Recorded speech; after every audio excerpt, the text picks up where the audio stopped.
আসসালামু আলাইকুম ওয়া রাহমাতুল্লাহি ওয়া বারাকাতুহু। মুহররম ও ইসলামী নববর্ষ সম্পর্কে আলোচনা। আত্মশুদ্ধি, ত্যাগ এবং নতুন প্রত্যয়ের আহ্বান জানাই আপনাদের সকলকে। পরম করুণাময় সেই আল্লাহ রাব্বুল আলামিনের নামে শুরু করছি।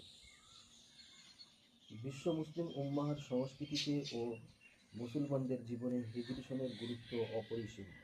অথচ হিজরি সন কবে আসে কবে যায় তা হয়তো আমাদের অনেকেরই জানা থাকে না। এ নিয়ে আজকের বিশেষ আলোচনা। ইসলামী আরবি বর্ণপঞ্জিকার সঙ্গে জড়িয়ে আছে প্রিয় নবী সাল্লাল্লাহু আলাইহি ওয়াসাল্লামের হিজরতের পূর্ণময় স্মৃতি।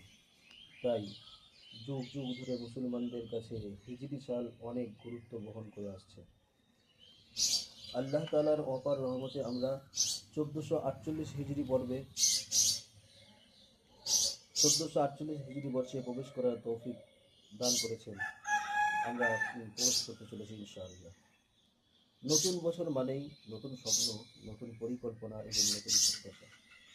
কিন্তু একজন মুসলমানের জন্য ইসলামী নববর্ষ কেবল ক্যালেন্ডারের একটি সংখ্যা পরিবর্তনের নাম নয়, বরং এটি আত্মসমালোচনা, আত্মশুদ্ধি এবং আল্লাহর প্রতি নতুনভাবে ফিরে আসার এক মহামূল্যবান সুযোগ।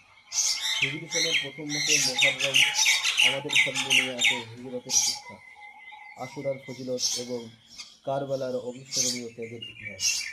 একদিকে মুহররম আমাদের স্মরণ করিয়ে দেয় আল্লাহর সাহায্যের প্রতি অবিচল আস্থা রাখতে, অন্যদিকে ইসলামী নববর্ষ আমাদের শেখায় একজন মুমিনের জীবন হলো গুনাহ থেকে তওবার দিকে, আর অবাধ্যতা থেকে আনুগত্যের দিকে এবং অন্ধকার থেকে আলোর দিকে এক নিরন্তর যাত্রা।